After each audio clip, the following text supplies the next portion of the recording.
Bir kun Hazrati Muso alayhissalom bir kun Allohga aytdiki: "Yo Rob, dunyoning eng gunohkor odami kimdir?" Aytdiki: "Ey Muso, falonchi soatda bir orolga bor. Bu sohilda bir bola va otasi yuribdi. Sen so'rayotgan o'sha gunohkor kishi o'sha odamdir." Ertangi kuni yana so'radi: "Yo Rob, unda dunyoning eng gunohsiz odami kimdir?" "Ey Muso, sen yana o'sha soatda bor. U yerda bir odam farzandi bilan yuribdi. Sen so'ragan gunohsiz kishi o'sha odamdir."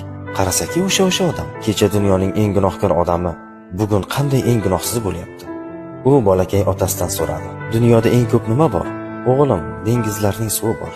"Dengiz suvidan ko'proq nima bor?" "O'g'lim, qum zarralari bordir." "Ota, qum zarralaridan ko'proq nima bordir?" "Otangning gunohlari bordir." "Ota, seni gunohlaringdan katta nima bor?" "Mening gunohlarimdan juda katta Allohning marhamati bor."